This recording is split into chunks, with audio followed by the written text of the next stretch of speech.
Еве како дојде до договорот со Пелистер. По откажувањето на Трансмет среде зима и загрозувањето на нормалното работење на компанијата и на стабилноста на електроенергетскиот систем, АД веднаш го покани второрангираниот на тендерот Пелистер да продолжи да копа и по цена која имаше понудено на тендерот. Пелистер со писмен допис го информира Елем дека не е во можност по истата цена да ја превземе работата од која се откажа Трансмет во услови во кои беше оставен рудникот во тој момент. Со цел да се одржи стабилноста на системот и да се задоволат потребите за електрична енергија, АД веднаш распиша нов оглас во кој еден дел, согласно Законот за јавни набавки, беше оставен за итна постапка. На итната постапка како најдобро рангиран беше избран Пелистер со цена од 87,8 денари за гигаджул или најмногу до вредност од 1,9 милиони евра за период до изборот на најповолен понудувач во редовната постапка која е во тек и која трае согласно законот минимум 3 месеци. Во овој дел да кажеме и какви договори во 4 очи со непосредна спогодба склучил лидерот на ВМРО-ДПМН веднаш кога дошол на позицијата директор на АД.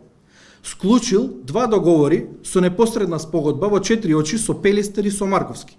Двата во вредност од 10,5 милиони евра. Со Пелистер веднаш по неговото назначување на функцијата на 3 ноември 2016 година за сума од 5,7 милиони евра, а 3 месеци подоцна и со Марковски за сума од 4,8 милиони евра. Споредбено по гигаджул, Пелистер во моментов копа по 87,8 денари за гигаджул, додека во времето на Мицковски Пелистер копал по 96 денари за гигаджул, а Марковски по 90 денари за гигаджул. Ова е одговорот на нивните прозивки за цената по која сега се врши ископ во РЕК Битола. Еве какви договори во непосредна спогодба склучил лидерот на ВМРО-ДПМН, партијата која сега го прозива АД. Двата договори, а и ред други договори, се предмет на внатрешна и надворешна ревизија во компанијата.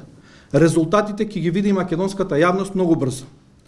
Во однос на прозивката за условите во тендерот по редовната постапка, која е во тек за ископ на јаглени јаловина во РЕК Битола, сакаме да кажеме дека по откажувањето на Трансмет од ископот во февруари годинава, со што го загрози сериозно производството на електрична енергија и го загрози електроенергетскиот систем на државата, се покажа како неопходно во иднина да се заострат условите во тендерот со цел да се оневозможи повторно работата во РЕК Битола да ја добие фирма која само фиктивно е способна, има технички, кадровски и организационен капацитет да врши ископ, а во суштина на терен да не може да го оствари тоа.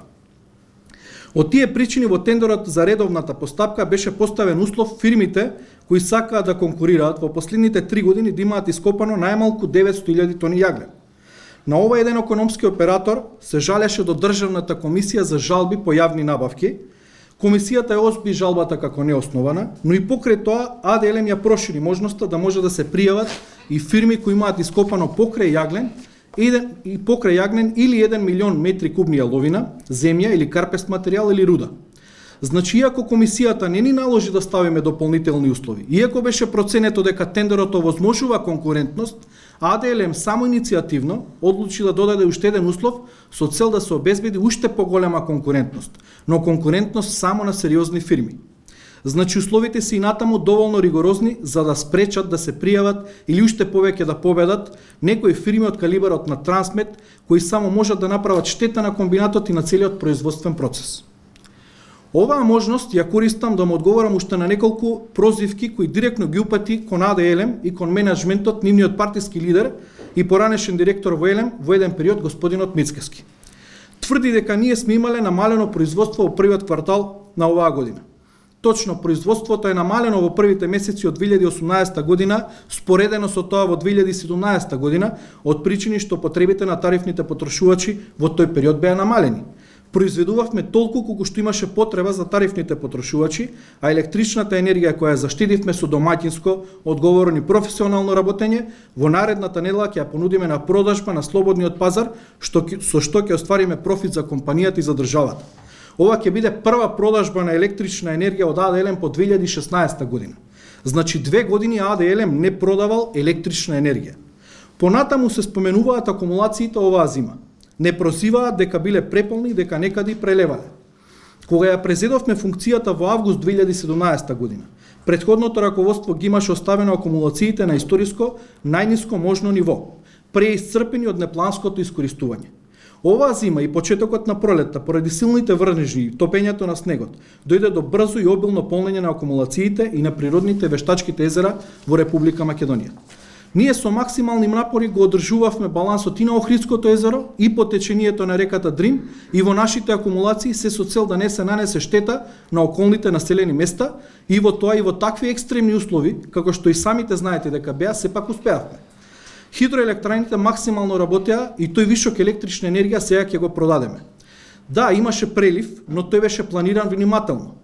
Водени од намерата да не по секоја цена да произведеме и да оствариме профит, туку да ги заштитиме околните населени места во одредени моменти, во координација со Центарот за управување со кризи. Исто така, господинот Мицковски се пофали дека оставил 14 развојни проекти. Ако за развојни проекти ги смета Рајскиот парк, пешачко-велосипедската патека на езерото Козјак, ски центарот на Водно, катната гаража и конгресниот центар во Охрид, ски патеките и вештачките снегови, тогаш да, се согласувам дека развојни проекти остави. За разлика од неговите развојни проекти кои владата ги запре, ние како нов менеджмент почнуваме постапка за изградба на нови ветерни електрани, нови фотоволтаични електрани, електростатски филтри во рек Битола и стандардизирано отпепелување, модернизација на ТЕЦ Осломе и други проекти за кои допрва ќе известиме јавноста.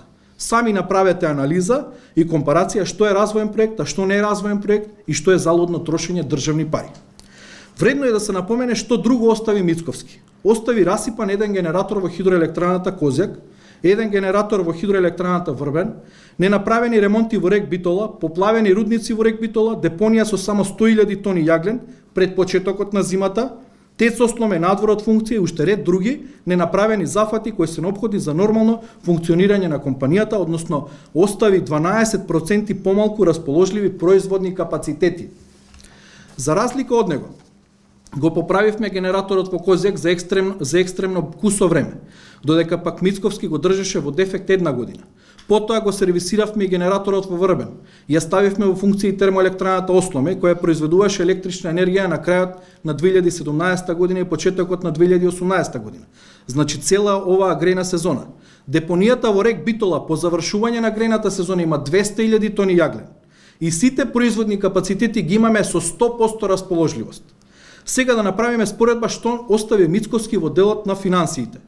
Се пофали дека оставил 25 милиони евра на сметката на АДЛМ без никакви долгови кон доверителите и вработените. Тоа што е точно е дека остави 17,8 милиони евра депозити во банките и 7,3 милиони евра расположливи средства, при тоа не кажа дека на вработените не им исплати К15 за 2017 година и не им го исплати 5% додаток на плата за работниците кои одат во смени за 2016 и 2017 година.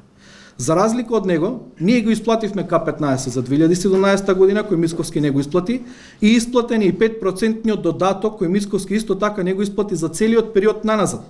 Исплатени се сите ремонтни активности и поправки и во овој момент на сметката на АДЛМ има 25 милиони евра депозити и уште 20 милиони евра расположливи средства или вкупно 45 милиони евра, значи два пати повеќе од тоа што остави Мицковски, кој ние ќе ги употребиме за развојните проекти. Еве да го прашам господинот Мицковски зошто остави еден куп проблеми и нерешени ситуации и два пати помалку финансиски средства од тоа што имаме ние во моментов на сметката.